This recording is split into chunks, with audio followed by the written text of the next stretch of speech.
Session on the Great War as History and Memory. My name is Robert Donia. I'm affiliated occasionally with the University of Michigan.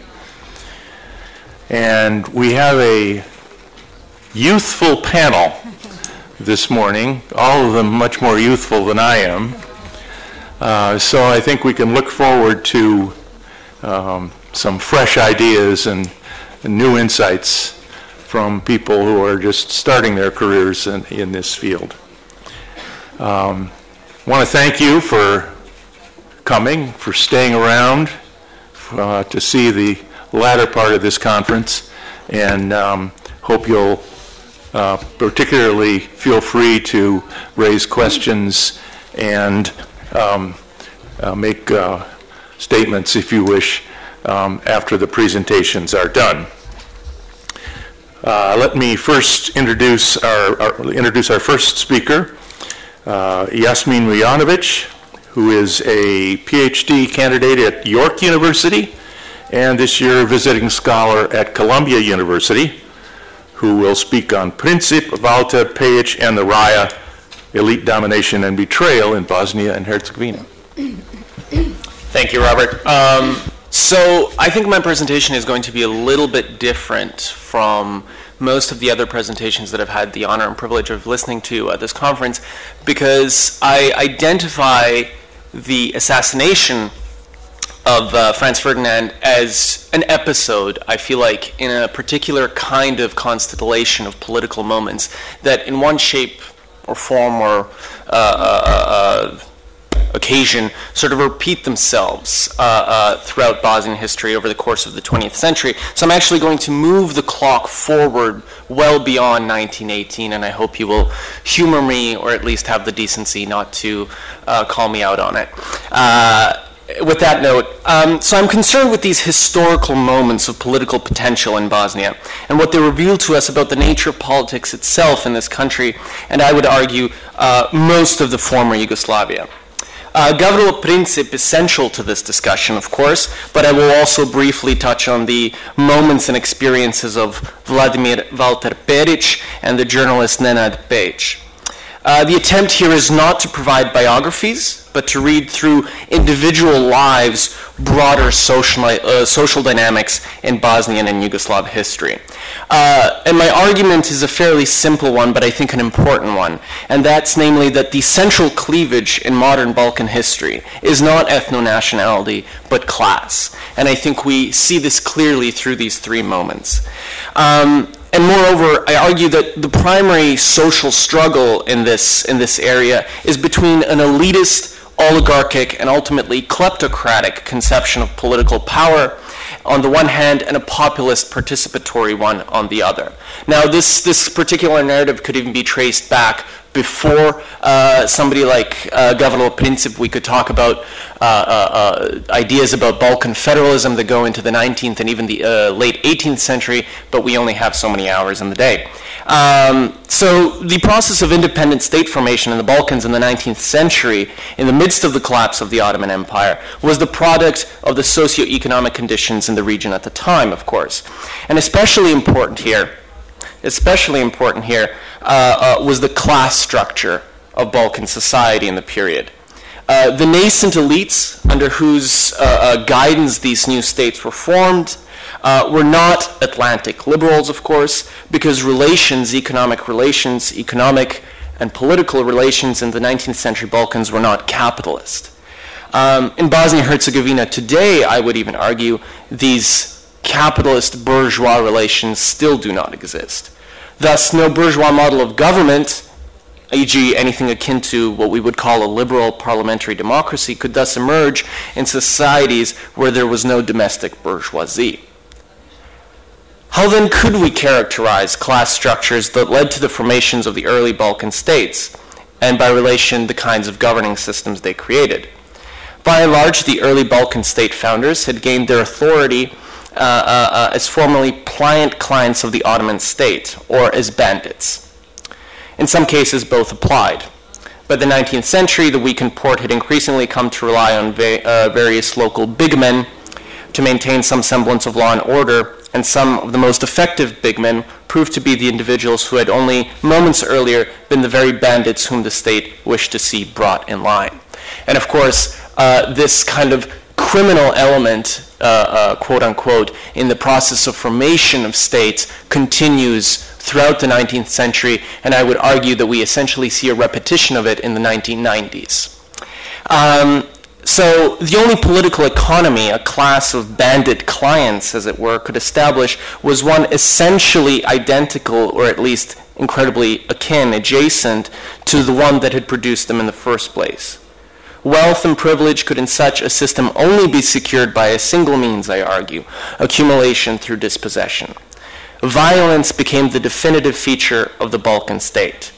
Violence employed by elites against an overwhelmingly peasant population.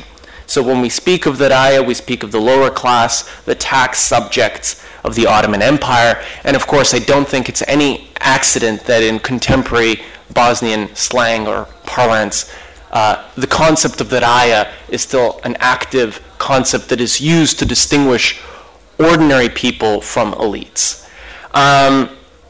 So we see when we sort of follow this trajectory a little bit that things like the crushing of the Timok rebellion in Serbia in 1883 become the hallmarks of this particular modernization project and not the creation of bourgeois political norms. Of course, there were some semblance of parliamentary institutions, for instance, in the Kingdom of Serbia and what would later become the Kingdom of Yugoslavia, but these were by no stretch of the imagination what we would call, I would argue at least, true liberal parliamentary institutions.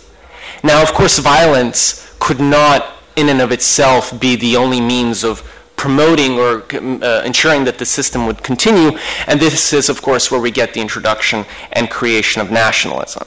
Now, as P.M. Kitromelidis argues in a very influential article from the 1980s, applying Benedict Anderson's famed thesis to the Balkans, rather than nationalist movements giving birth to states, it was precisely the opposite. Statist elites constructed and promoted ethno-national identities to entrench their own positions of power.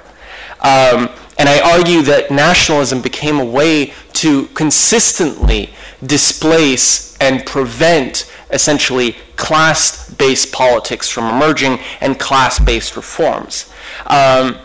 We know, for instance, that this was that the displacement of agricultural and rural tensions felt by the overwhelming number of the peasant population was essentially pushed into nationalist spheres. So I'll get to Gavrilo Princip. So we have nationalism as a way of explicitly denying the emergence of class-based popular politics, I argue. And Gavrilo Princip, I think, embodies this contradictory relationship between nationalism as a theory and nationalism as a practice. I think he was a very muddled product of his time. And the young men with whom he agitated for years under the rubric of Mlada Bosna, or what we've subsequently begun calling Mlada Bosna, we can see that these youths were equal parts radicals and nationalists of various stripes. So we have, they're sometimes Yugoslavs, sometimes they're Serbs, and what we see actually is confusion as being sort of the most coherent element of their presence. Noel Malcolm, for instance, refers to them as idealistic but ill-educated teenagers who were fiercely anti-clerical. They wanted social revolution just as much as national liberation. So they read people like Bakunin, Harrington, Kropotkin, but also, as Vladimir Dedijer notes, Gorky, Andreev, Guyot, Whitman, Oscar Wilde, Henrik Ibsen. And after Princip actually goes through with his act, he is asked at one point, why he did it, and he answers, "I'm a Yugoslav nationalist aiming for the unification of all Yugoslavs, and I do not care what form of state, but it must be free from Austria." Now this is, I think, very important, because the suggestion of a revolutionary who does not care what kind of state he would give birth to is an almost comical retort to the zealously ideological convictions of later 20th century radicals, Tito, Lenin, Trotsky, all of these people. But I think rather than this being a sign that Gavril Princip was a fool, I think it speaks to the fact that there was all these various and different ideological and political projects that seemed viable to a young man in 1914. I mean, he and his colleagues would have been attempting to make sense of an environment in which anarchist, Marxist, nationalist, monarchist, and even proto-liberal currents and bizarre marriages between all of them seemed viable. And by the time we get the first Yugoslav state, we actually see that this ideological confusion has yet to be resolved. And it's not resolved even, honestly, moving it forward into the second Yugoslav period.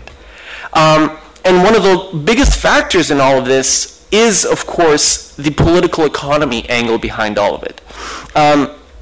Because by 1916, as Princip is further explaining his motivations, he says, he's trying to explain the lot of his parents, and he says, they are completely impoverished. They are treated like cattle. The peasant is impoverished. They destroy him completely. I am a villager's son, and I know how it is in the villages. I wanted to take revenge, and I am not sorry. So what we see actually is that the unresolved agrarian question in the early 20th century in Bosnia, in the Balkans, has dramatic consequences. Now, I'm not going to go into all the various dimensions of the agrarian problem, but I will say this, that it was unresolved is illustrated, I think, most clearly by the fact that when we get the first parliamentary elections in Yugoslavia in 1920, the communists get the third largest number of seats. And moreover, virtually every single party that is competing in those elections has essentially a populist agrarian ideological line. And the biggest problem for the royalist Yugoslav authorities are not various quote-unquote national movements, but in fact the Communist Party, because the Communist Party insists on a class-based narrative, on a class-based rhetoric. And that is far more dangerous than different competing kinds of nationalisms. And it's precisely for this reason that it is the communists that are banned and driven underground. Mind you, one might also say that the communists are also then proceed to start assassinating people, but we know that the actual agitation that they're engaging in that is not violent precedes later acts of violence. And so when we move forward then to the second Yugoslav period, we see a different kind of constellation of this tension between elitism and participatory politics. And so self-management becomes this attempt to exercise a kind of genuine self-management, a genuine participatory democracy. And for those of you that have actually gone back and read people like Edvard Kardelj, you see that he has a very difficult time acknowledging the fact that during the war years, the communists were actually not nearly as hierarchical as they ended up becoming during the socialist period. And so he is at once attempting to say the best part of the liberation movement in Yugoslavia was the autonomy and the self-management aspect of it, and we would like to maintain that and keep it moving forward in the socialist period, but at the same time, there are all these dominant and emerging oligarchic tendencies. And the people that end up suffering the most as a result of these oligarchic tendencies are those, what they end up calling the anarcho-liberals, who end up being the ones to critique the unfulfilled promise of self-management. Žiga Vodovnik, an excellent Slovenian scholar, for instance, makes the argument in a recent article that the most dangerous aspect of the so-called Praxis group that was active, of course, in the 1960s and 70s in Yugoslavia was that they took the program of the League of Communists of Yugoslavia and insisted that it actually be actualized, meaning that what was called self-management in Yugoslavia actually become self-management.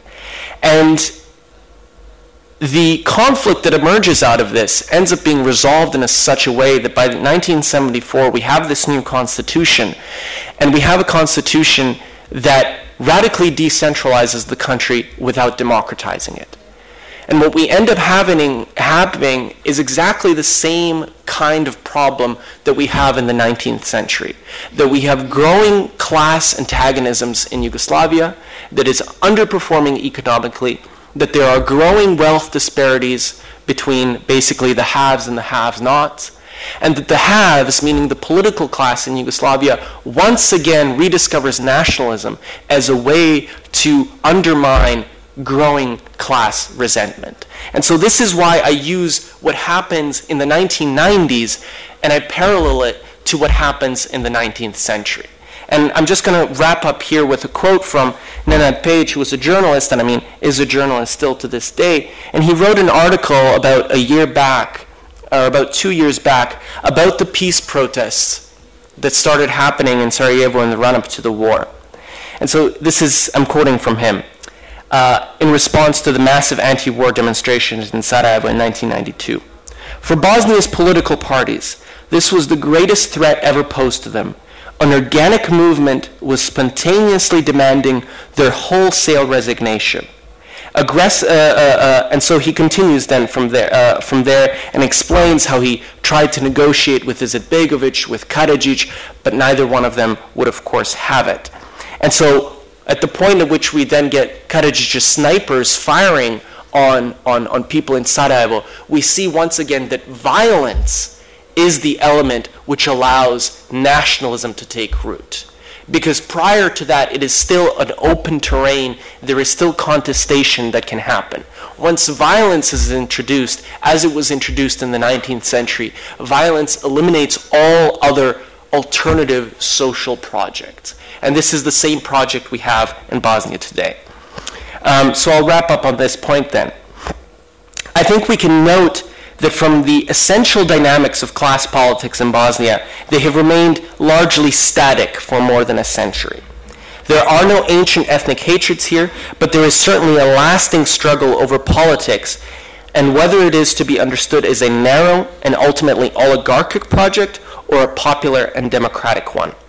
In short, in Bosnia and the whole of the former Yugoslavia, I would argue, we might say that it remains a struggle of democracy as it is understood in this region as a participatory project against the state and the nation.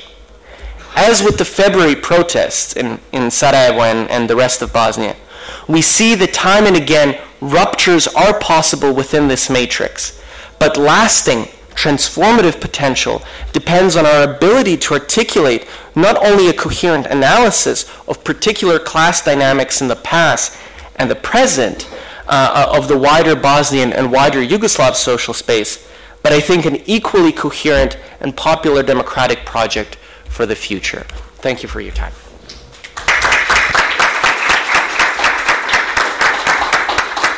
Thank you, Jasmin. I'm personally delighted to hear that both Kardiel and Marx could come back for a very brief curtain call in your presentation. Our next presenters are affiliated with the University of Copenhagen. Teja Sindbæk and Ismar Dedović. If you'll excuse Teja, my pronunciation, my Danish is coming along slowly. And they will speak on the First World War as public history in Bosnia, Croatia, and Serbia, from Yugoslav to national narratives, and they will be presenting together.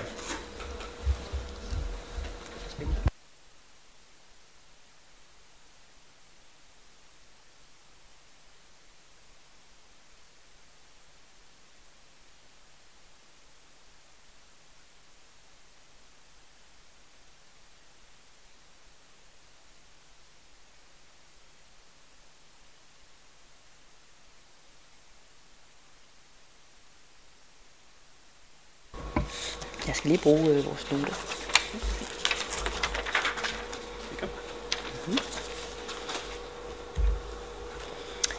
Right.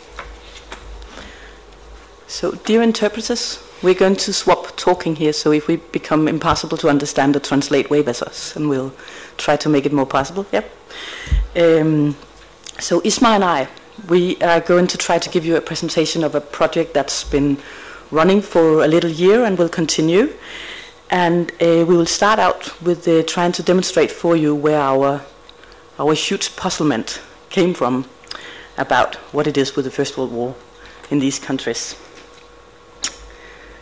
So here is Tomislav Nikolic, and as you see, he's laying a wreath of flowers at a First World War gravesite, a cemetery. And here's a quote from him, and he says, "Many owe to Serbia, Serbia owes to you. Without you, this would have been a foreign land, a foreign tongue would be spoken, foreign songs would be sung." The quote's not exactly from the event, but both things did happen in 2013. And what we want to point out with this is, of course, that the First World War is quite an important issue in Serbia. So, secondly, here's a quote from a Croatian historian, Tvrtko Jakovina, and he says, "The First World War in Croatia is a non-existent conflict. Even before, when it was fresh in memory, we did not pay attention to it. After that, Yugoslavia was created, and after the 90s, we did not know what to do with it. We simply did not know how to solve that problem. And when we do deal with that war, we deal with some very narrow themes." So basically he says, we couldn't really care less. The First World War is utterly unimportant as a part of public memory and history in Croatia. And please note that the quote here is from 2010, and we expect this thing to change. It is actually already changing with the upcoming centenary of the war's beginning. Er det stadig mig? Er dig? Keep those. Thank you. Okay, my turn. Thank you. So we have also looked at what happens in Bosnia, and of course there are two different sets of memories. This is a quote from. Can you hear me? Yeah. Okay. This is a quote from former mayor of Sarajevo, Alija Behman, in relation to the commemoration, or the planned commemoration of the centenary, and he said, "During the month of June 2014, there will be a great number of cultural events. The champions of Tour de France will be here, as well as the Olympic champions, and many famous names from the world of sports, culture, renowned theaters. It is very serious. This is not a commemoration. It will all have the air of culture over it. Next year, Sarajevo will be the crossroads of culture." So this is a different way of well, he says it's not a commemoration, but we will call it a commemoration anyway. A very different way of remembering the war in the Federation. It's almost a celebration of sorts. It's a celebration of the cultural meeting point that is Sarajevo. And I see that Thea has in our notes written down almost an Oscar show, because we have very different kinds of champions and culture and so on. But this way of remembering the war actually prompted a response. Is it here? Yeah, from the other end of Bosnia. That is the president of Republika Srpska, Milorad Dodik, just 2 weeks after the Behman quote, said the following: "Having in mind who is behind this, that is the commemoration, and where it is being held, there can be no doubt that it will, as has happened before, several cases so far, sorry, be used to alter history, which undoubtedly can be seen as a new propagandistic attack on Serbs, particularly those Serbs living in the Republika Srpska, that is Bosnia-Herzegovina.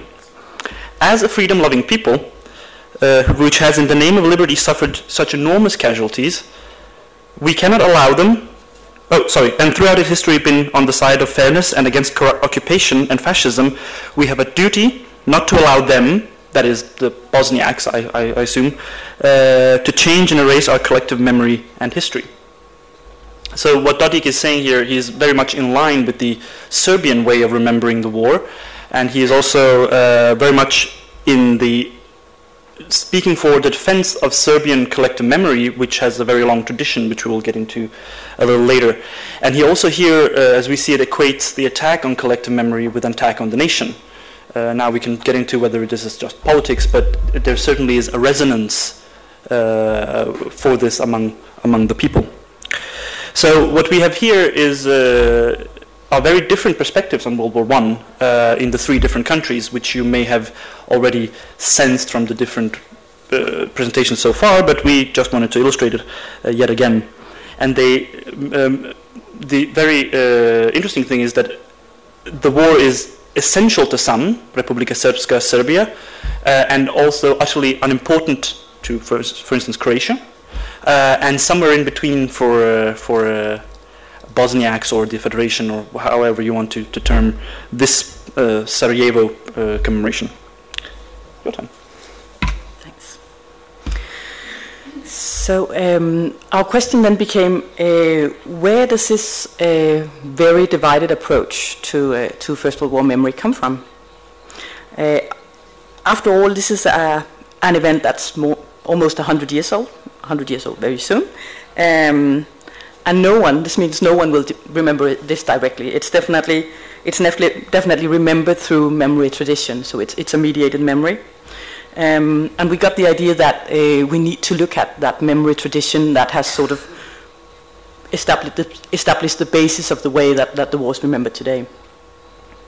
So here comes a little show through the Yugoslav memory tradition. And this, as most of you will know, is the monument to the unknown hero, not the unknown soldier, but the unknown hero, just outside Belgrade on Mount Avala. And it was designed by Ivan Meštrović, the famous Croat sculptor, on request from King Alexander. He asked for it in 1933. It was finished in 1938. And it is definitely a Yugoslav monument. It does have representatives, so these caryatids carrying the main roof are wearing folk dresses from different parts of Yugoslavia. So it's sort of bringing the message that this is a Yugoslav construction, and it's quite impressive and a very beautiful and very serene monument. So there's definitely an important memory thing going on there, we would argue. There are other examples, but that's our favorite. And just to remind us all that this is definitely not just a Serbian-Yugoslav thing. We clipped these two quotes from two of the famous guys studying First World War memory. And on the top, Jay Winter says, commemoration was a universal preoccupation after the 1914 to 1918 war. And below, Georg Mosse says, the cult of the fallen soldier is an essential element of European nationalisms. So this is definitely something that has just taken place. The World War was sufficiently catastrophic to everyone to sort of create that need for a certain way of remembering. And actually, Ivan Meštrović writes in his memoirs that Alexander was asking for this, being inspired by the French. So, an international thing, certainly. So, how did that Yugoslav memory look more in detail? And we went to the history school textbooks to find sort of the basic narrative of that. And it runs like this. Point 1, Serbia had always aimed to liberate the South Slavic lands under Austria-Hungary. Point 2, Vienna used the murder of Archduke Franz Ferdinand as an excuse to declare war on Serbia, even though Belgrade had, according to this version, absolutely no connections at all to the assassination. Point 3, the empire sent a grand army against Little Serbia, but this army was repeatedly repelled by Serbia's heroic army. Point 4, in the winter of 1915, the Serbian army retreated in this, what's called the Serbian Golgotha, that tour across the Albanian mountains where lots of people died. Dreadful conditions, so on. Diseases, whatever. Point 5, after the break at Corfu, the Serbian army was evacuated by French ships to Corfu, had a break there, and after that break the books emphasize that the Serbian army fought heroically off the front at Thessaloniki, which enabled it to liberate Serbia and the rest of Yugoslavia in 1918. So this is essentially a quite Serbian narrative. It's all about the Serbian army's acts on heroic events. And there is, we argue, there is a Yugoslav aspiration in this narrative. It's basically about the Serbian army did this to liberate Yugoslavia, but there's very little going towards no representation of what the war years looked like outside Serbia and the Serbian army's experience. There's very little about what happened in the Austro-Hungarian parts of the South Slav lands. So there is our point, just a Serbian memory, basically. All right, I'll try again. So the communists have a very ambivalent relationship to World War I because they have a much, in their view, cooler conflict to be concerned with, that is World War II, where they played a more important role, of course. But of course they also have to deal with this war. And around the 1960s, there begins to be constructed a Yugoslav communist narrative of World War I, which looks roughly like this. It keeps the Serbian elements in place from the interwar period, but then it just paints over them with some red color to make it look Marxist. And they, from a school book in 1974, we get this quote. I will read from my own notes here. So, the imperialist policy of the great capitalist powers and the creation of military blocs, which flowed from it, led to the First World War. In essence, it was an imperialist war, as it was led by the great powers in order to subjugate or enslave, the wording is, in Serbian, enslave other, especially smaller peoples, and to once again divide the world. And then after a more deeper elaboration, it said, Serbia and Montenegro heroically defended their freedom. And of course, we didn't have time to elaborate this further, but many of the school books from this period carry the idea of a heroic narrative, that is basically the Serbian narrative, and then add some communist rhetoric. And this, of course, this attitude to the World War also flows out, or has actually begun even before, to flow to Gavrilo Princip.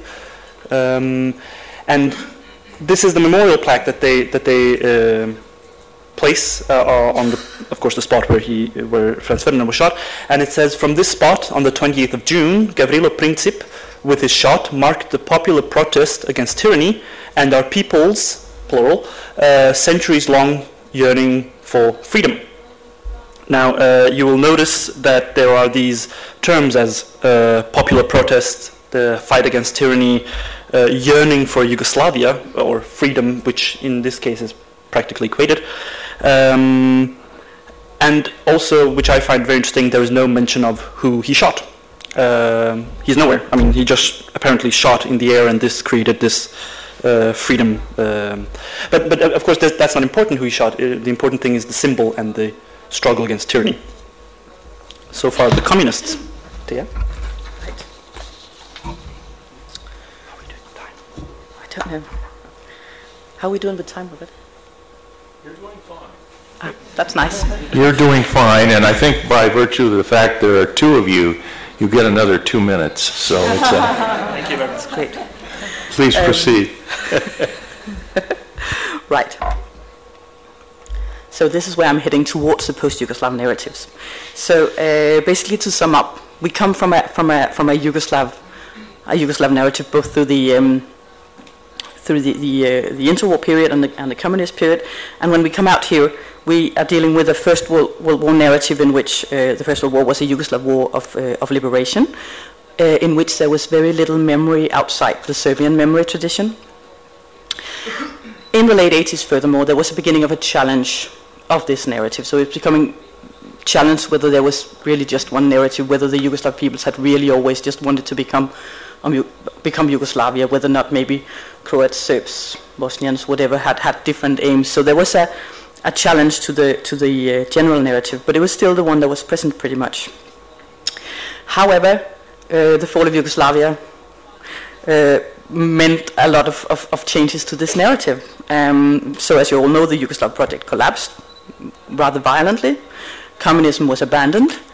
These are quite serious changes, really. It's a catastrophe, but it's also a huge demand ideologically to what history and memory has to do. It's completely new projects. So history and memory had to live up to sort of justify and contribute to new national and new political projects, new political agendas. This is what we're going to sort of try to walk you through too. What did happen to these narratives? How was the war remembered? The First World War, I should say, needs to be correct here. How was the First World War remembered when these new states were constructing history? And I'll just introduce the Serbian narrative, the Serbian post-Yugoslav narrative. as our note suggested, it remains rather heroic. It basically sticks to the tradition that had been established so well, though now it works without Yugoslavia pretty much. And this is taken from a school book, a gymnasium school book from 2009, and I quote, "On the parts of the front where the Serbian armies attacked, the entire defensive system of the enemy was broken. Thus was completed the greatest loss of life and one of the greatest epics in the history of the Serbian people. Serbia spent 6 full years in war." An interesting thing, the Balkan Wars are included in this narrative. It's pretty much seen as the same thing, as it also, in fact, was at Avala. So there's as you all know, the Balkan Wars are mainly a Serbian thing. The Bosnia and Croatia are not very involved in that. So it's again underlining the fact that this is pretty much a Serbian memory. So Serbia spent 6 full years in war. She entered them by the grace of God, defending her freedom and honor as well as she could, most often alone. She came out of them exhausted, economically ruined, and with terrifying human losses. More than 55% of the men between 17 and 16 years of age perished. So we have the heaviness of that narrative, and we have pretty much the same narrative, but in a exclusively Serbian context, which is even more clear from the next quote I'm going to show you. Am I not? Yeah. Right. So this is from Ivica Dacic, and he said, on Armistice Day 2013, "We were on the side of the victors in World War I, unlike the other Yugoslav peoples with whom we created a new common state, a state which they left violently during the 1990s. These last decades have thus completely destroyed the results of the struggle of the Serbian people in the last century. That is why the Great War has to become a great lesson for us. For far too long we've been victors in war and losers in peace, as some have described it." So again, the huge loss, but also a sense of betrayal here. Definitely the Yugoslav aspiration of this narrative has been abandoned. What I think is also really important to note in these quotes is the way that the memory tradition is kind of, it gives resonance to the whole thing. There's a memory tradition which makes the whole thing quite important. We're dealing with very easily recognizable historical references that have been repeated and repeated in a memory tradition for 80, 90, nearly 100 years. And this inevitably will give the use of this memory tradition, the activation of this memory tradition, much more emotional impact. Thank you. Right? Yay. All right, thank you. If I just may add to the Serbian narrative, of course, probably most of you know that Serbia has now a new holiday, which is Armistice Day.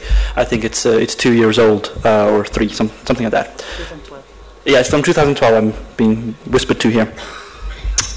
So this also underlines how important the day is for Serbia and the war itself as a memory. Moving on, as we sort of indicated, in Croatia the war has, of course, it's written about, but there is no significant memory, no emotional memory that can parallel the Serb. So we have written Croatia, no memory, and this basically what is focused on in Croatia is the war losses and the civilians. So during the First World War, it says in a school book, many Croatian citizens were killed, wounded, or disappeared on remote battlefields, and in the country poverty, hunger, and illness prevailed. So a very great focus on Croatia's suffering and the suffering of Croatian civilians, of course, because Croatia was part of Austria-Hungary and could not itself wage any war. In Bosnia, as we said, this upcoming centenary has begun to change things very, hopefully, not hopefully, but probably very drastically. And there is also, for some time, has been a discussion, which you've also seen here, of the role of Gavrilo Princip. So if you look at this plaque, we hope you can read on the bottom, but I will read it just in case. This is a very new way of remembering Gavrilo Princip, and it just says here, from this place on the 20th of June 1914, Gavrilo Princip assassinated the heir to the Austro-Hungarian throne, Franz Ferdinand, and his wife Sofia. So no great yearning for freedom, no fight against tyranny, just a very, some would say neutral, slightly negative with the assassination of Ferdinand and the wife, and very much touristy plaque. So it almost also blends into the wall. I've seen it's not as red and bright as the other one. Is that?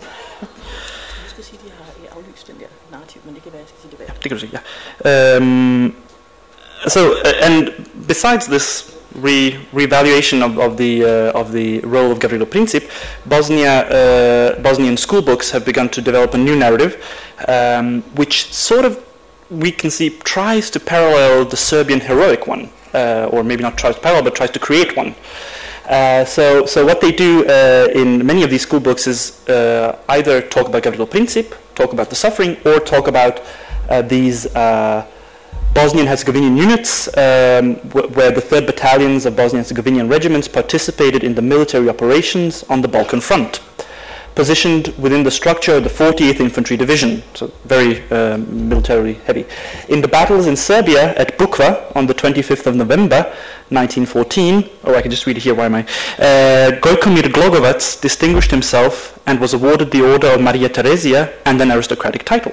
He was declared the first Bosnian military knight, getting the title of Baron. So an embrace of yours, you can say, well, maybe if we don't have anything else, we can just embrace the very heroic military narrative that is within Austria-Hungary. Now, this is my interpretation with the "we have nothing else," but it is clear that the military aspect within Austria-Hungary gets a bigger role, which it doesn't in the Croatian ones, which is quite interesting. Yeah, I don't think I'm. Yeah. But also here, I'm sorry, I'll take it. It is clear that the Yugoslav narrative has been abandoned. So there is no, either in Croatia or in Bosnia, attempt to say that the World War was a prelude to Yugoslavia, or Yugoslavia almost happens by accident at the end, it would seem. Yeah, okay. And we have about 1 minute, maybe? Yeah, that should fit, shouldn't 2 minutes, actually. We are at the conclusion. Did you say something, Robert, that I was to? 2 minutes. Oh, right, fine. That's luxury. Wait a minute. So the basic, a really important basic point here to make is that this construction narrative is very much dominated by the fact that the basic narrative tradition, the memory tradition that was there for 70 years of Yugoslav statehood, was taken out of both the Bosnian and the Croatian narratives. So there's basically very little to go for, and it's a general thing. So these new school books, for example, are divided into the international history, which is all about the Western Front, and the very national history, which in the Croatian case is very short, as that quote from the school book was meant to illustrate too, and really about basic social conditions in the countryside, whereas the Bosnian one is somehow has completely abandoned the Serbian narrative. The Serbian army is not really there, it doesn't really do anything, but you have the heroic pattern back in.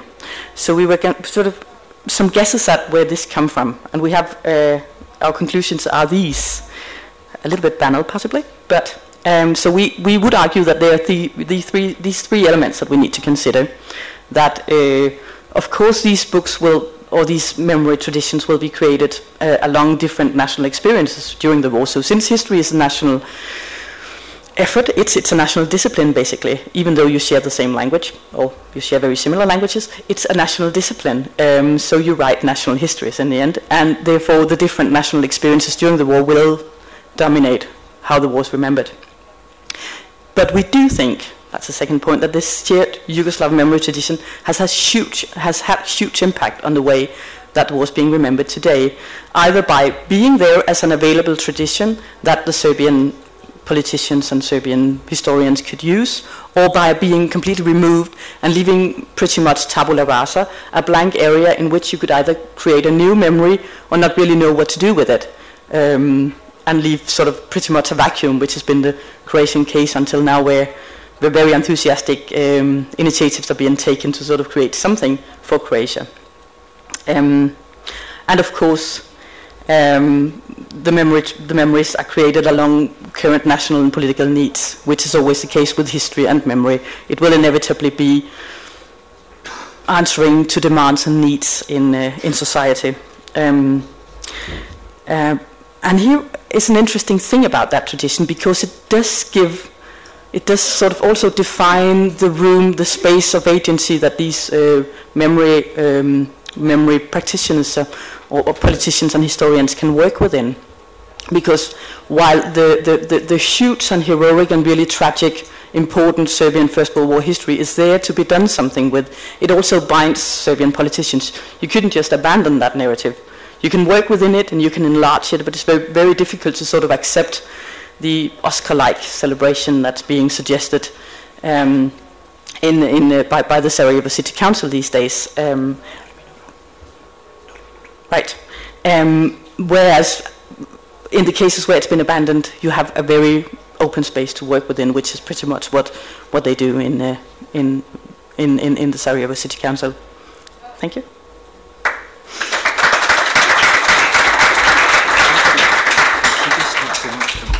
Thank you very much for bringing von Moltke back before us briefly for a cameo appearance. Pleased to introduce Selma Harrington, a PhD candidate at Trinity College who also teaches at Griffin College, Dublin.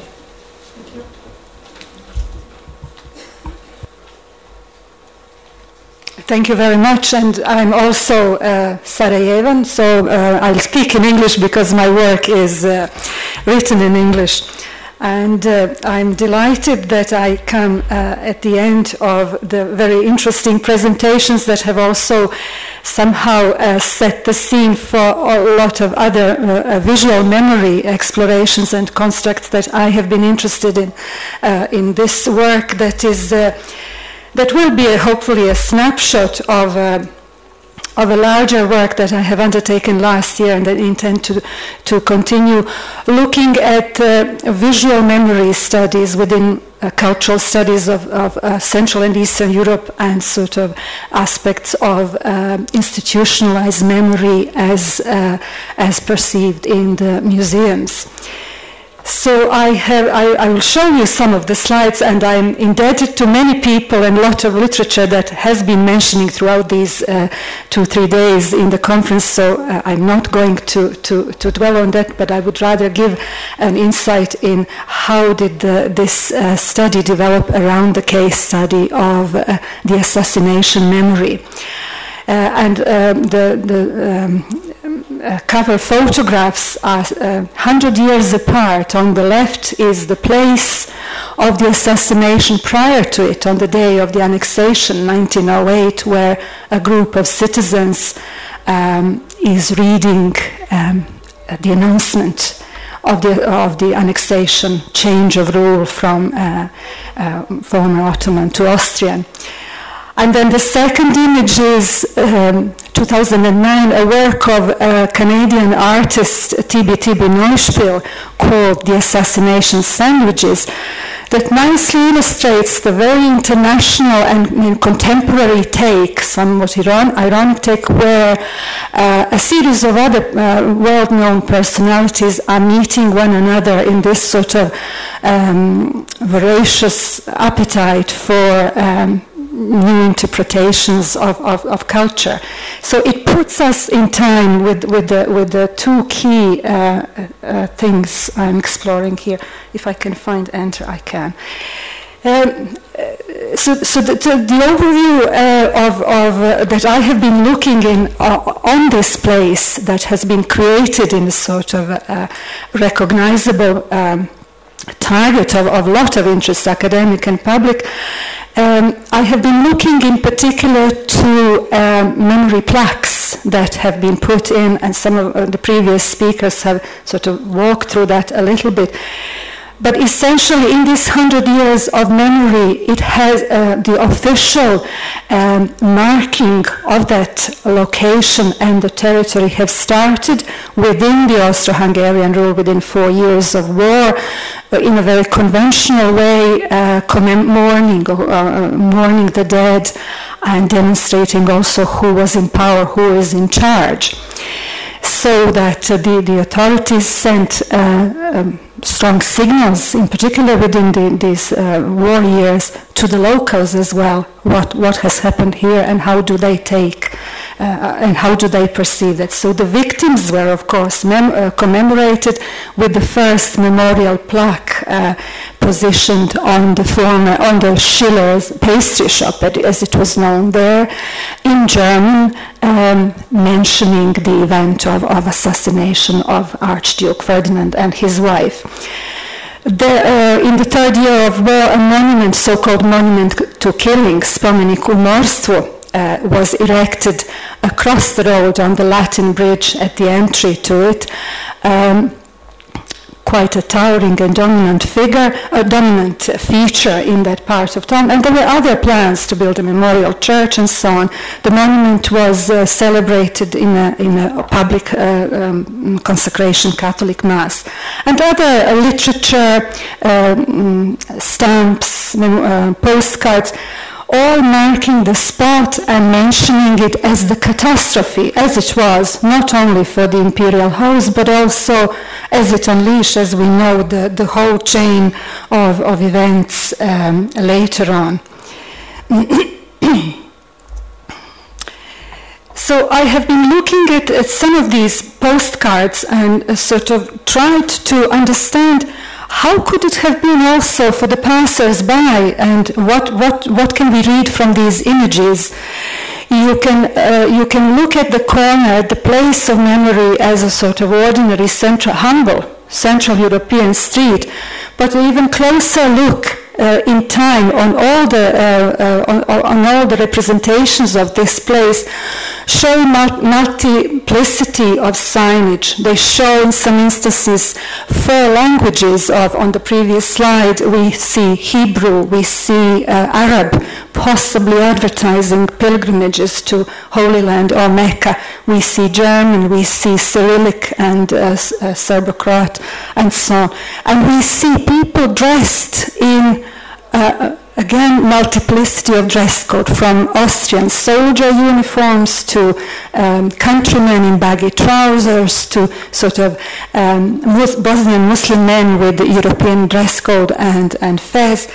So to be living there, perhaps it's very similar to when you walk in the streets of Sarajevo, perhaps it is similar acceptance and awareness of the multi-layeredness of visual signage and existence of this multiple of meanings and expressions.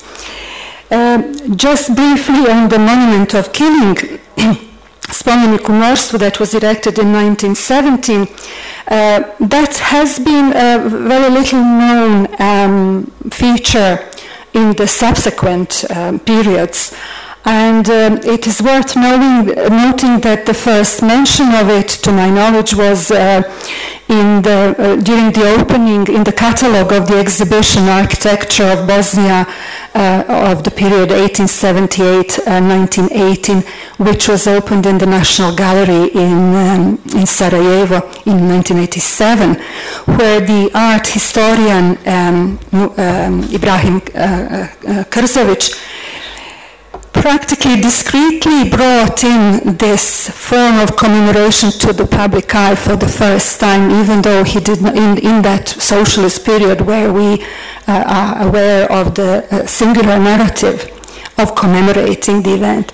So without going into detailed analysis, apart from the architectural description of a monument that was designed by Eugene Bori, a Hungarian sculptor, during the monarchy time, in a style of secession, quite dominant, quite overpowering in a place. He doesn't go in any other interpretation, but I think that is a significant sort of slight shift of broadening the narrative of the assassination at the time.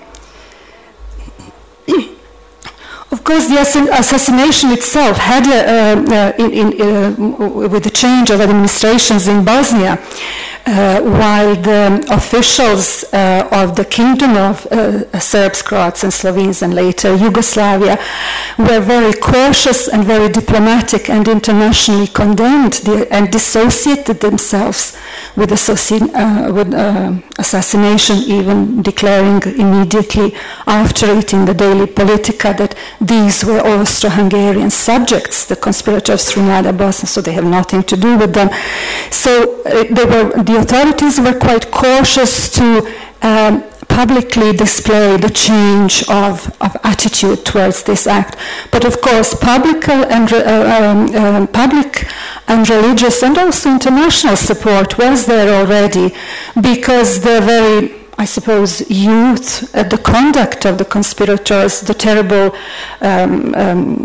sentences that they received, the death and so on, and also in the context of the then political Europe and dependency or submersion under former imperial rule, it created a lot of empathy among other Slav and international, and we know a lot, visitors and so on have sort of spoken very positively and were taken by the romantic and national liberation element of the conspirators. And so that in a way the first sort of a pilgrimage starts through public groups who saw in Mlada Bosna an inspiration for the revolutionary and national liberation actions, and also the church immediately, the Orthodox Church has commemorated them as heroes of Saint Vitus, Sveti Vid. Of course, who is, if you Google him, he's Italian actually, born in Sicily and a martyr, and that's a symbol of martyrdom. So the memorial plaque in Koševo Cemetery in Sarajevo was erected in 1939, and the chapel was built by designs of Belgrade architect Aleksandar Deroko. Authorities locally undertaken immediately after entering the Sarajevo as the victorious army, they've undertaken a series of administrative measures to raise all the memory of the previous period. So all the iconography associated with Austro-Hungary was removed and eventually disappeared. Now, it has to be said in some documents, there was always an instruction that these monuments are removed orderly and with dignity and respect to others. And therefore the monument that I've shown to Killing has been dismantled in 1918. The first official plaque commemorating Gavrila Princip and comrades appeared on the same place, probably in the same place where Franz Ferdinand's plaque was placed in the previous time. And there, if we look at the wording, it kind of firmly takes him as the herald of freedom in the language of the time, but also because of the day of the assassination, but also because of the meaning. It firmly links him to the religious St. Vitus feast, with references to Gregorian Julian calendar and so on. So there is a simple linguistic link that will kind of carry through and be modified in subsequent plaques on the location. The external international symbolism is well illustrated with the fact that upon the occupation and a short period, a 4-year period, war period, when Bosnia was under Nazi regime of independent Croatia, one of the early acts supervised by Wehrmacht officers, as shown in this series of photographs, was to remove the original first plaque to Gavrila Princip and give it to Adolf Hitler as a birthday present. And of course, Hitler extensively wrote about the Sarajevo assassination in Mein Kampf. He saw this as a symbol of Slav sort of position, and it was a symbolic beheading, really, of the memory. This act. The plaque was kept in Berlin Museum. It seems to have disappeared in the liberation of Berlin after the World War II, and that is the only photographic record of that first plaque to Princip.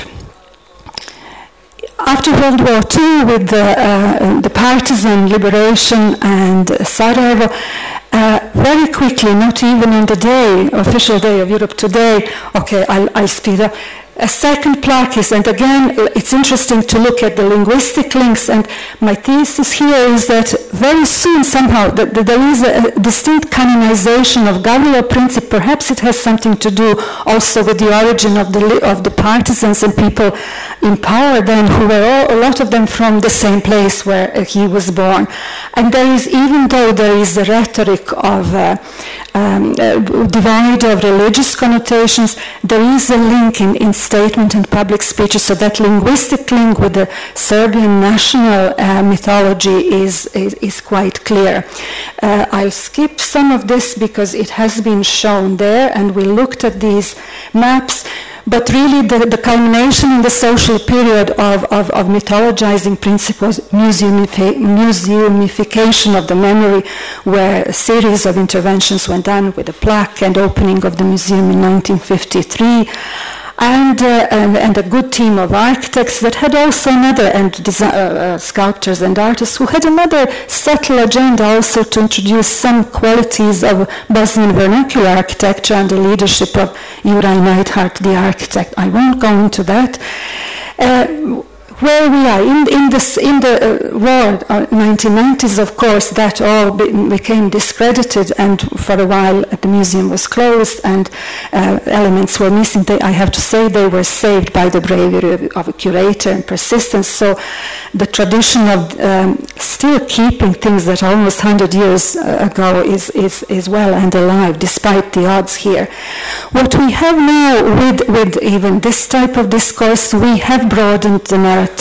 And we have to accept that these contested memories have come out, and I'll end up in just sort of illustrating the thing that I have in the process discovered. My own grandfather's studio photograph. He was born the same year as Gavrilo Princip. Perhaps they could have met in streets of Sarajevo or in the school, but unlike Gavrilo, he lived to have my mother and me. And thank you very much for listening to this.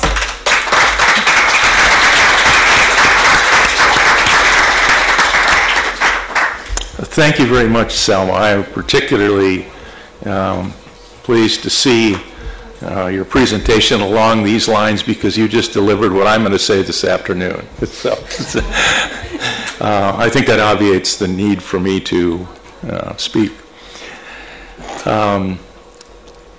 Are there questions? Could you do us the favor of identifying your affiliation, institutional affiliation, or perhaps an institution with which you wish you were affiliated? If you're not at Harvard or Cambridge yet, feel free to claim that you are. Go ahead, please.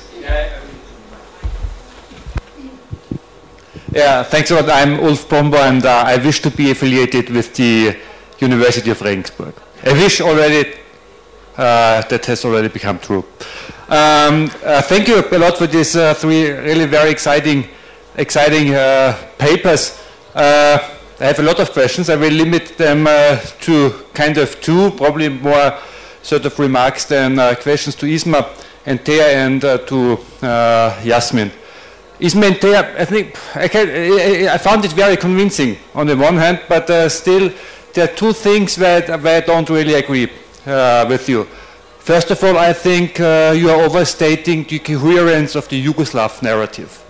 I don't think that there was a Yugoslav narrative of World War I. I mean, actually Yugoslavia was one of the very few countries where the historians could not agree on a master narrative.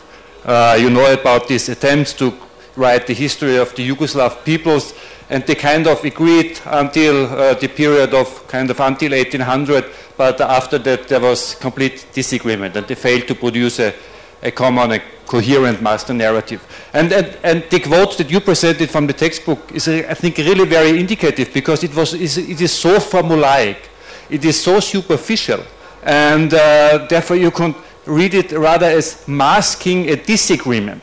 And presenting World War I in a so superficial and so propagandistic narrative that I think from the point of view of a reader it didn't sound very convincing. And then the second thing is, I mean, you're of course completely right when saying that in the new post-independent Bosnian, or rather Bosniak narrative of World War I, there's no praise for Serbian war efforts. But that's not very surprising as well. But the interesting thing from the quote that you produced is that it is still very much entrenched in the Yugoslav narrative of heroism. And I think these are the interesting things when studying narratives and how they change to look. What are the dominant tropes and patterns of narrative? Not so much the content, because this is really not very surprising how it changed after independence, but whether we can identify continuities and basic structures of the narrative and how we can explain them by the legacy of a Yugoslav heroic narrative, maybe also in terms of a religious imprint on the way certain things are narrated.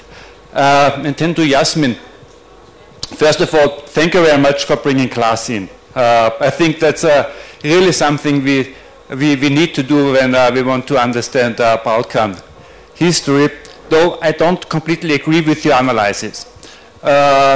You basically said that Balkan states, at least until World War I or until the communist takeover, sort of did not really reflect class politics. I would kind of disagree. I mean, first of all, you really have to differentiate between Southeastern European states whose class structure was pretty different. Romania with the gentry, Greece with a pretty strong merchant class that had a huge influence on politics, and then Serbia and Bulgaria. Of course, talking in Marxist terms, it would be difficult to identify any class in these two countries. But if we think about class in other terms, I think it would be fair to say about these countries that what is peculiar about them is that the state became a class, and that the elite in both countries was basically so dependent on the state that politics itself changed from sort of the field of the game into the game. And therefore it was so difficult to articulate participatory politics because they, by definition, were anti-political.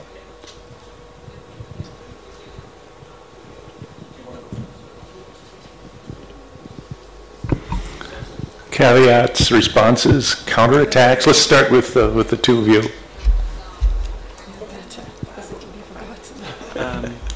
Thank you. Well, thank you for the questions.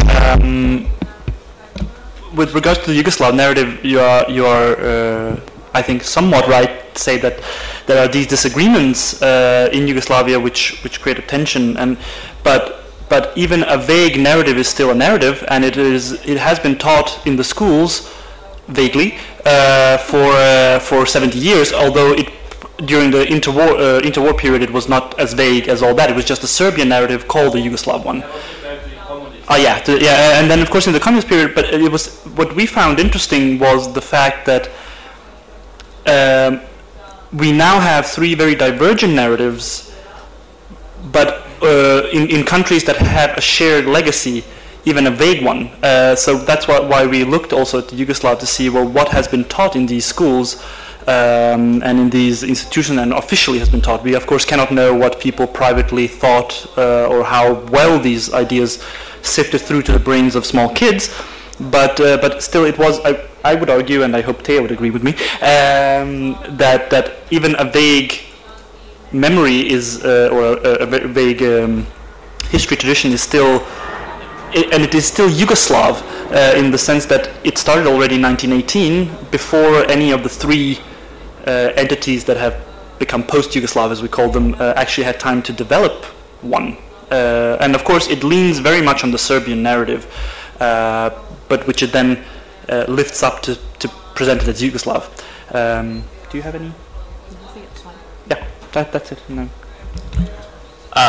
Thank you for your question. I think it's actually a really terrific question, and I absolutely agree that we have not done a very good job of writing what I would call very convincing and local class histories and theories. I think we saw that actually during the course of the February protests, and I think this is actually a very current debate in the Balkans, that we simply lack the language and the analytical tools in this moment to really provide what I think is a detailed and convincing analysis of how class is constituted, not only in the contemporary former Yugoslavia, but also its past. And so I also take your point absolutely that there are differences between what we would call sort of the Balkan states. And to your last point about the role of the state, in my own dissertation that I'm currently developing, I do sort of use this term of state fetishism.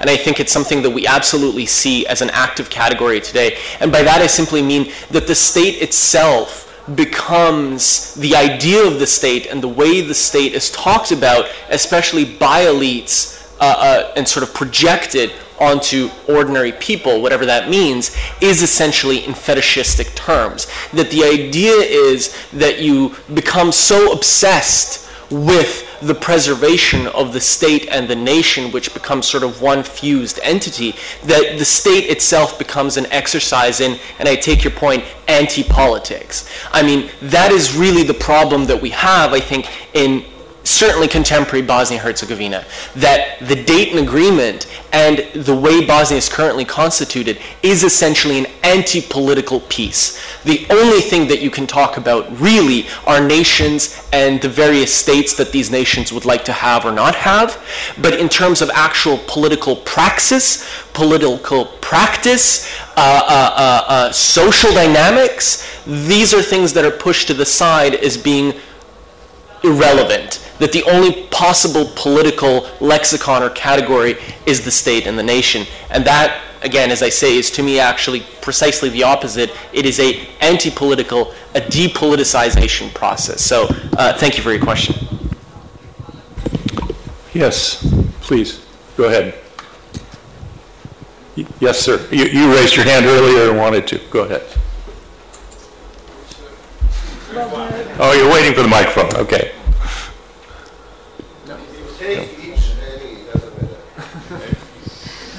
Filip Hamešak, Zagreb Faculty of Law. Mrs. Sindbæk and Mr. Dedović, I found your presentation very interesting, and of course I can only appreciate all the troubles you have had in finding Croatian sources. So if we compare the Croatian memory of the First World War with the Serbian one, we can roughly state there was no memory, question mark.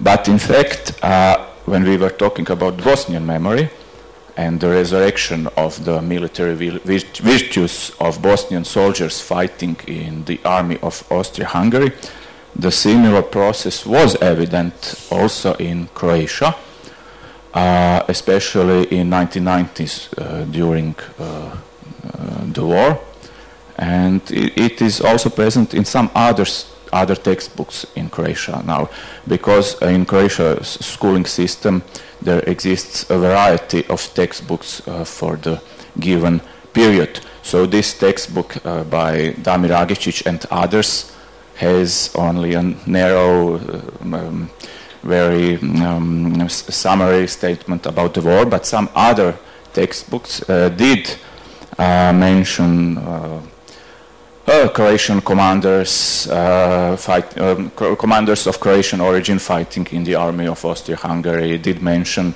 that these soldiers were willfully fighting on the Italian front, on the Isonca front. Some of them even stated that they were willfully fighting on the Serbian front, of course, because of the Croatian-Serbian conflict of the 1990s, and so on.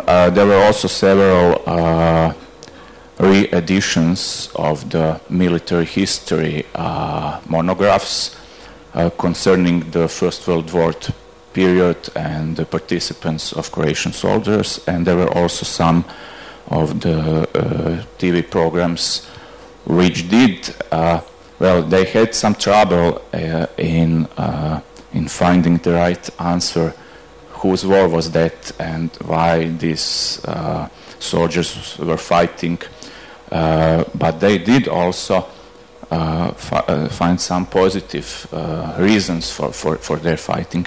And it was also rather present in there were several popular military magazines which are also very glad to find every Maria Teresa holder of Croatian origin and so on. So that's it. Okay. Go ahead, please. My name is Guido van Hengel. I work at the Department of Contemporary History in Groningen, the Netherlands. I also have two comments for Jasmin. I completely agree with Ulf Brunbauer that we should be very grateful that you bring in class in the discussion about the assassination and the Princip.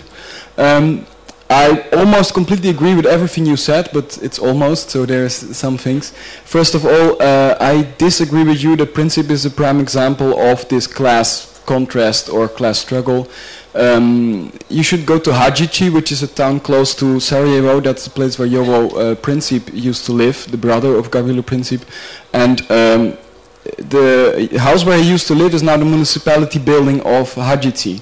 And I did some research in, it's this building, it's very central, it's very big, because municipality, it says something about the size of this building. And well, more or less, besides some constructions and renovation, this is the house where they used to live and also where Princip used to be.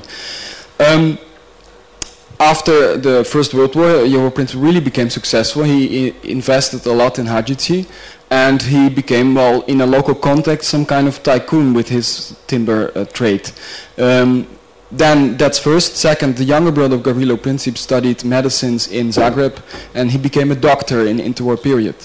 And last but not least, even the father, who was indeed a poor peasant, I wouldn't question the poverty of the Princips, but also he became a postman, and a postman is still a job that I wouldn't consider something at the bottom of society. So we can question if they were bourgeois or middle class in a political sense, and this is interesting that you also raised this question, but definitely in a social or in a socio-economical sense, they were not low class. We can consider them that they really raised their standards in this time frame, in interwar periods up to the Second World War. So that's my first remark. Second remark, but I'm looking around if Philippe Gellet is around, because actually he should make this remark. He used the quote of Gavrilo Princip that the peasantry was impoverished in Bosnia, and yesterday or the day before yesterday, Philippe Gellet did this very interesting presentation, and he enlightened us about the fact that the narrative of the impoverished poverty was much more powerful than the reality of the impoverished peasantry. And I think this is important also to keep in mind. So that's it. Terrific questions, thank you. I think actually both questions have their finger on a similar idea, and that's the question, as you raised at the end there, of narratives and perceptions. And obviously the fact that we know, for instance, as I cited in the presentation itself, that Princip himself, Gavrilo himself, was a fairly well-read young man. Obviously, he was not, what we would sort of call the idealized radical, peasant militant or what have you. That's not really what he was, and absolutely you're right about his family history. Nevertheless, I think it is important what he claimed were the inspirations for his act. And therefore, I do think that the narrative is actually quite important with respect to the excellent presentation that you mentioned from a few days ago about what were the actual sort of conditions which were maybe a bit more complicated and perhaps in some respects better. The fact that I think agrarian debates and agrarian resentments keep coming up in this period and even thereafter, I think is what's, for me, important, because clearly there is a large segment of the population that identifies it as an issue, which is ultimately what I would say. And really my point that I would like to go back to about Gavrilo was really about his confusion. And this, I think, is maybe where we touch base a little bit with some of the actual scholarship that's being done on sort of trying to give us a fuller picture of the political economy of Bosnia at the time, which is that he was reading all these people and couldn't really make sense of them. because the social space that he was in could not make sense of them. Because this was a fundamentally transitional space, not only in the Austro-Hungarian context, but with the very specific social relations of the Ottoman Empire, the Austro-Hungarian Empire, and this whole period. So I find it very telling, actually, that Princip is reading everything from Bakunin to Herzen to Ibsen to Wilde, and generally sort of has this palette of, social opposition, social radicalism, but then when it actually comes time for him to explain something, what he ultimately produces is really an ideological muddle. And I think it's that ideological muddle that I said in the presentation itself that persists throughout much of Yugoslav Bosnian history thereafter, and which is, I think, something that it behooves us to think seriously about, this question of perceptions and narratives. Thank you for your question. Yes, sir.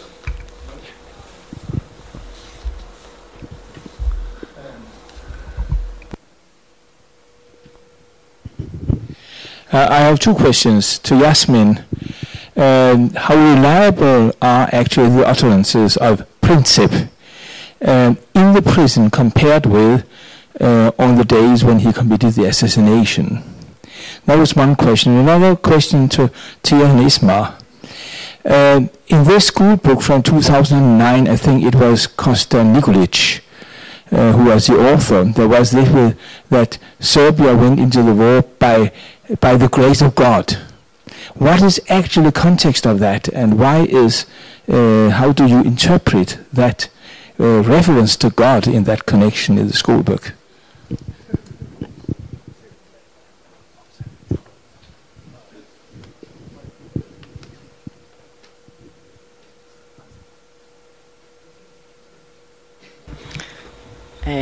Good question. I tend to think of it, reading it in the context that it's pretty much that in good faith, and even though they knew that this was going to be very difficult, they would sort of lay their chances at the altar of God and do what best they could, basically. I think it's that kind of fatal, grandiose idea, actually, would be my interpretation. I guess to your question about reliability, again, I would sort of give a similar answer to the one that I just gave it, and I'm actually just thinking about the tremendous presentation that Edin Hajdarpašić gave a few days ago, where he brought up the relationship, for instance, or there was some talk after the presentation of the relationship between Princip and his co-conspirators, and are there possible influences from sort of Russian anarchist currents. And so one of the things that I began thinking about, of course, is Bakunin's relationship with the so-called Russian nihilists, who produced these texts which are, if you read them today, verge on being quasi-fascist. Whereas Bakunin's writing is supposed to be, the founding father of anarchist thought, anti-statist, anti-nationalist, etc., etc. I go back to the point about confusion. I think it's interesting that we do have that Gavril Princip lived long enough to give several incarnations of why he did what he did. And I think it's also very interesting that his co-conspirators also gave at times very conflicting narratives. And I go back to the point about muddle. I think it's important that Gavril Princip was a young man. I think it's important that he very much was a relatively well-read young man, but also that he was existing in a social space where there was serious ideological competition between various political projects. So reliability to me is not so much the question as it is one of actually how important and interesting and informative it is that he was confused, for lack of a better term. Professor Lexoff, please, right here.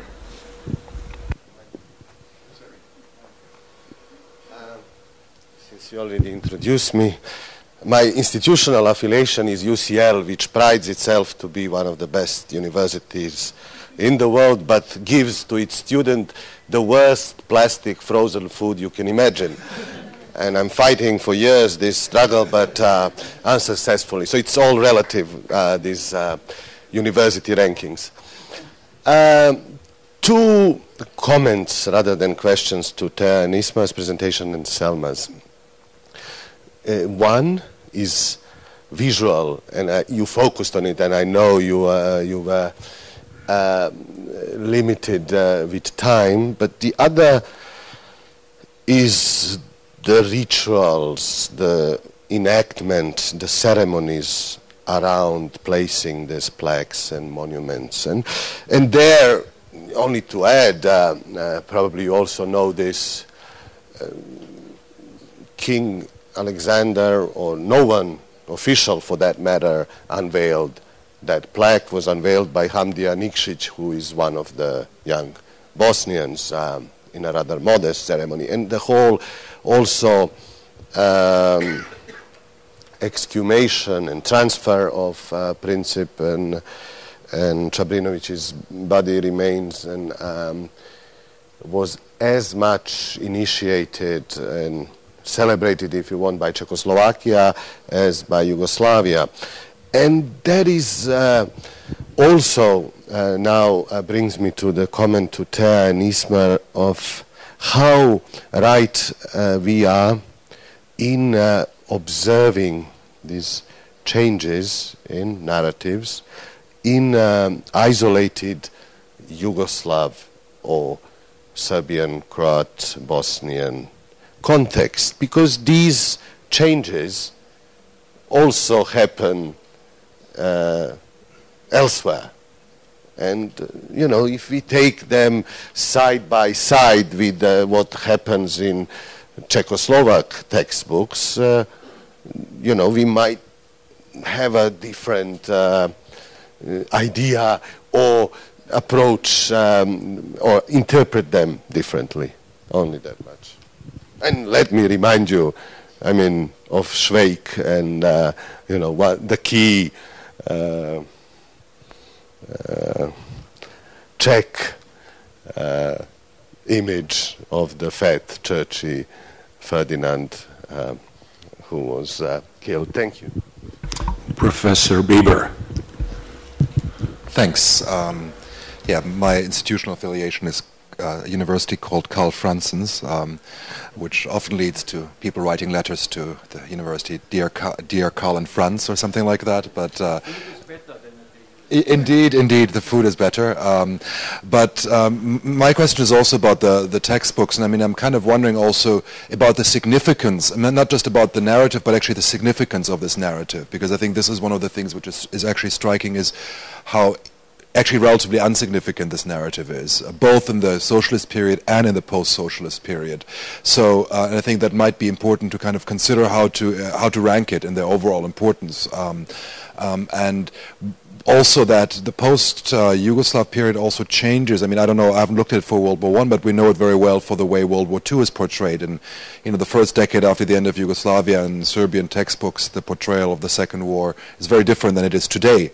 You know, the rehabilitation of the Chetnik movement in Serbian textbooks happened only after 2000 and not in the 1990s. And I'm just wondering if there is some change you can also point to, which I think goes back to you know, both the themes and also what Ulf Brunvall was saying, the tropes, the kind of the structures. Is it about, you know, military heroism, and how much is the Yugoslav story part of it in the 1990s, for example, in the Serbian context, because the abandonment of the Yugoslav narrative really happened only a decade after the end of Yugoslavia in the Serbian case.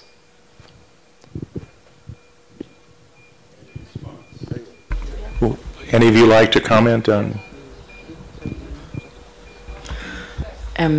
Yes, absolutely. All these considerations are essential. I think I would largely agree that we need to take very seriously that sometimes these narratives aren't very significant.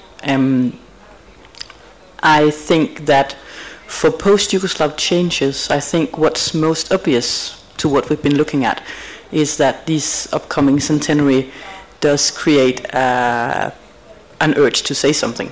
So all of a sudden you've got all these newspaper articles popping up about something or other, about the Socha front or Galicia, where Croatian soldiers died in big numbers, that sort of thing. And I do imagine that that will sort of be the catalyst for these changes that we're trying to sort of, that we expect to come.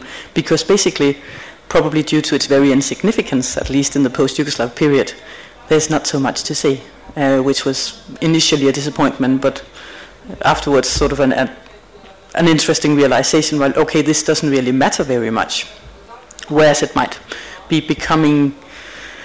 mattering more, start to matter more. What was the other part of the question? I forgot. The anti-Yugoslav sentiment on the post-2000. Ah. Yes. Do you want to take one? I'll try. Go for it.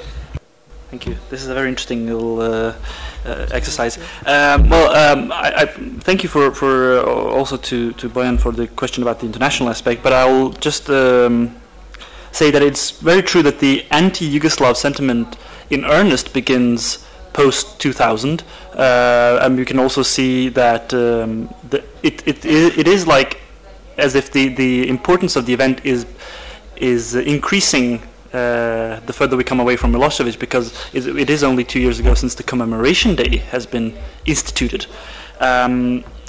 Although when we speak of the importance of the narrative, it is relatively more significant in Serbia than it has been in Bosnia or Croatia. I mean, and also for obvious reasons.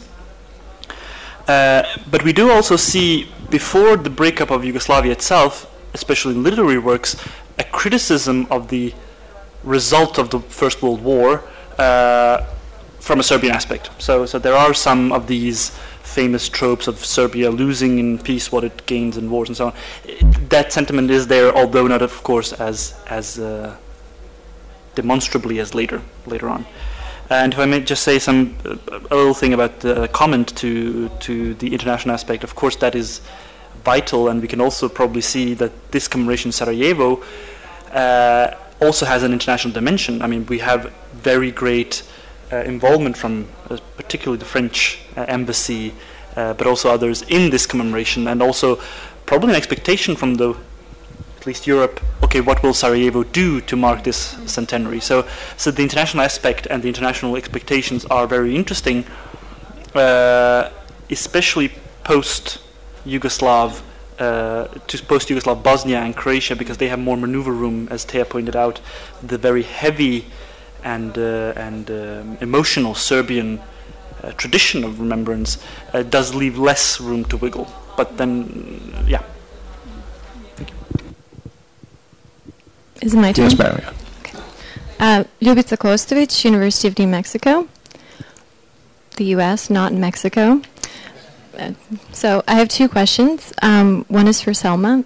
If I was interested in the linguistic and semiotic linkages that you were talking about in the plaques, you didn't really get a chance to elaborate on that, so I was wondering if you could maybe talk about them a little bit in terms of their ideological significance and how it's related to the different historical eras.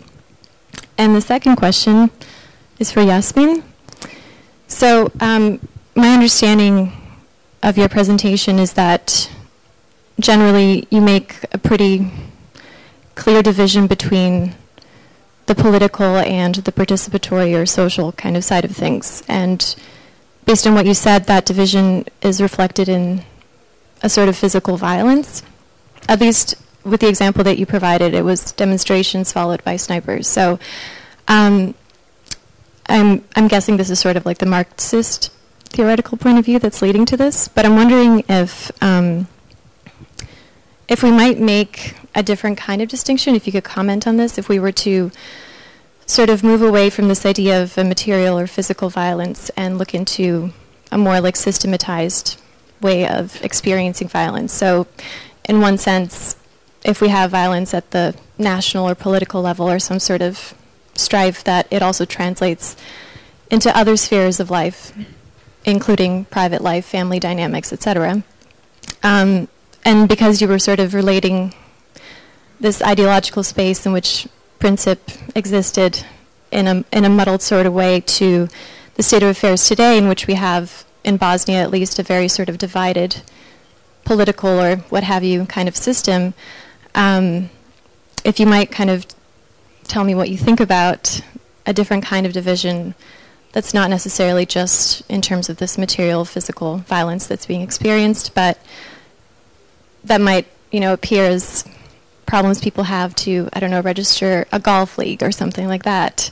Any sort of event in today's time, or any sort of social or political or whatever kind of activity. So more in terms of spheres of activity as opposed to political or apolitical or non-political kinds of action, if that made sense.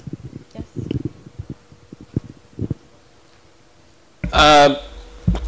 We can chat if I don't address your question the way you quite want it addressed. I guess if your point is about structural forms of violence, then I certainly agree with you. I think my point was about the use of violence as, I guess to use your language, sort of a very material exercise. I mean, I think at the point at which what we would generally sort of in popular language refer to as violence, as in somebody gets shot, or somebody gets brutalized in any kind of way of that sort, my point was that the inscribing of violence and the use of violence in the creation of new social associations, that is, these post-Yugoslav societies, these post-Yugoslav states, the 19th century states, becomes a very formative experience, that the crucial element, the constitutive element of the contemporary Bosnian state or the contemporary Serbian state, or for that matter the Serbian state in the 19th century, is actually violence.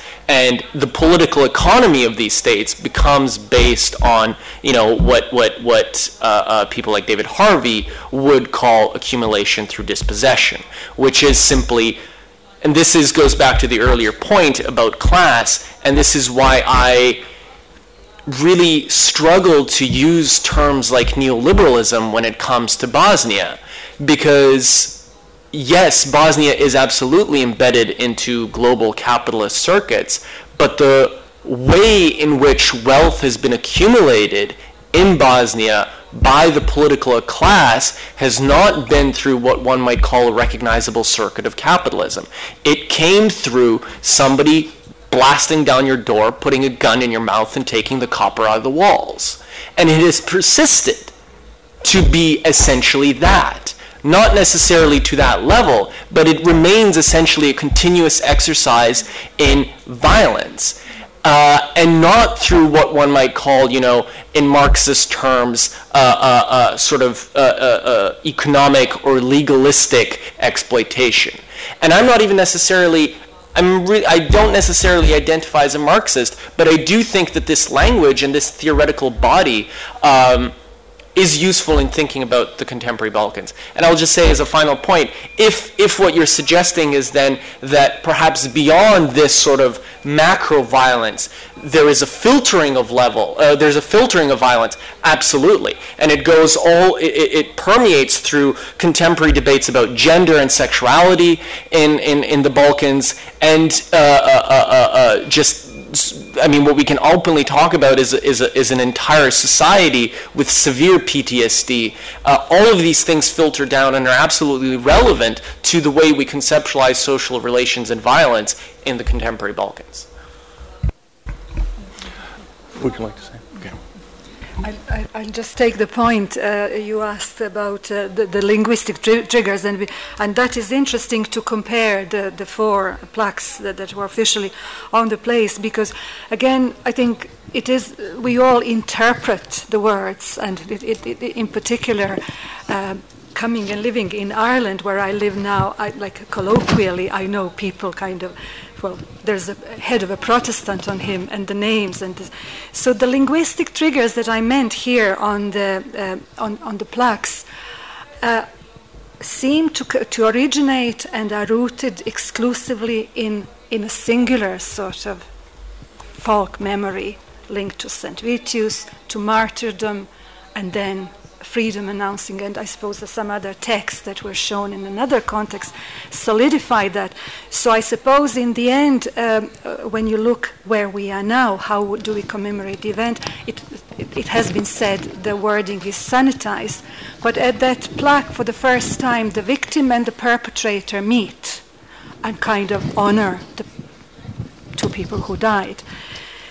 So in the previous times, the choice of language in first communist period with a bit belligerent Germanic occupator and so on, it is still appealing just to one segment, and it is recognizable to one segment of population who can comfortably identify itself under such slogan and, you know, go under it wherever they are asked to go.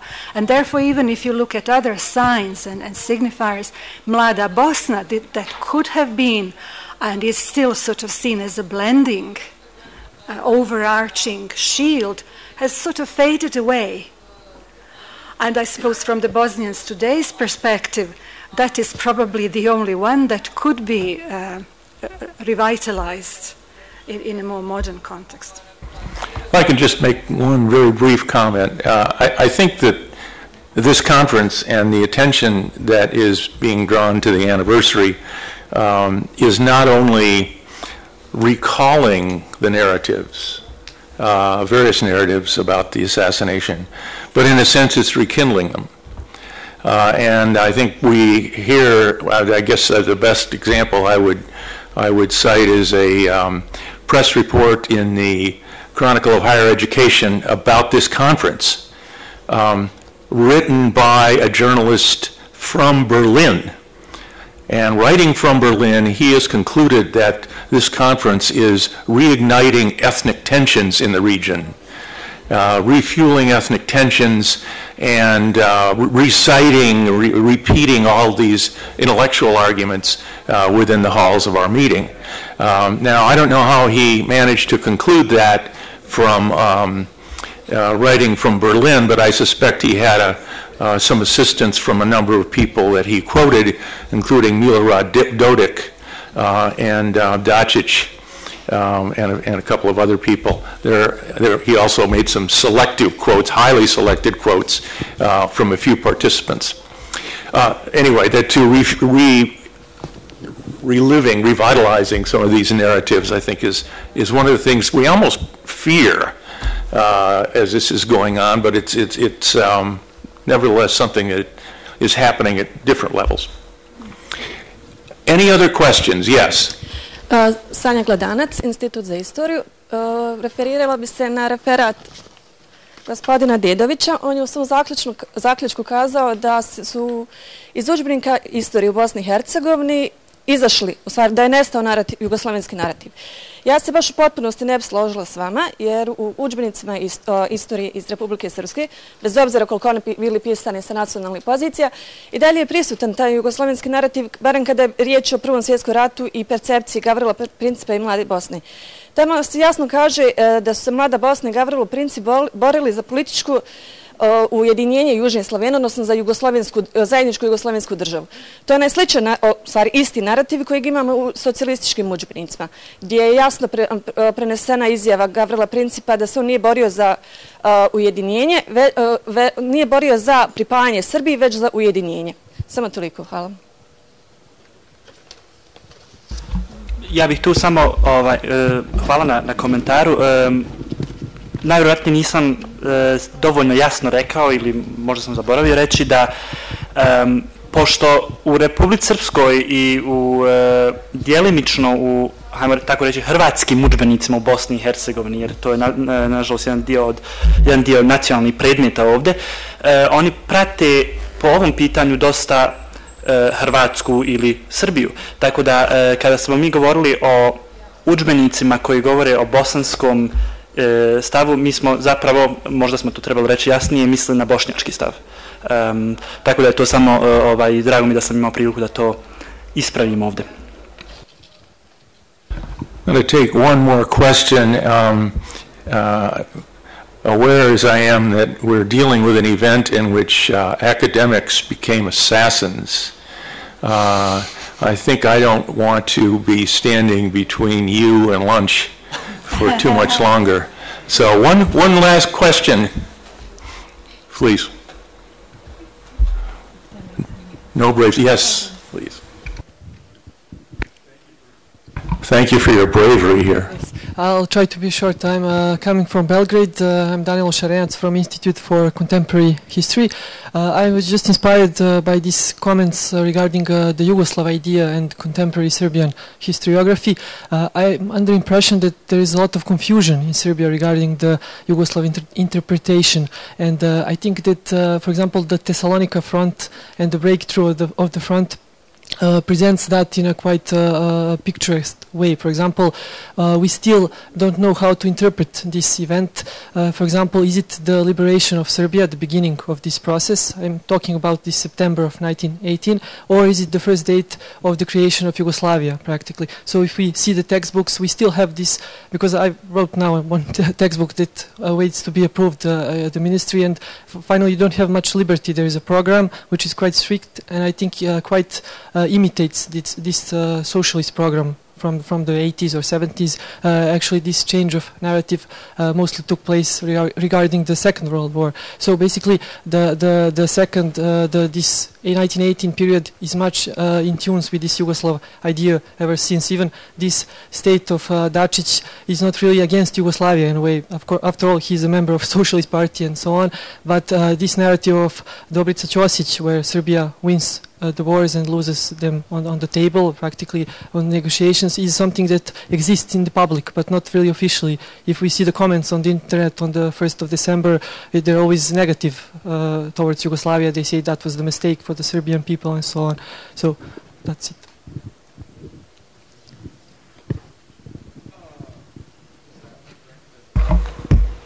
I think that might have been more directed at you than I guess the only thing I would say is I'm dubious about the socialist credentials of the Socialist Party of Serbia, but I think that's the only relevant part that was addressed to me.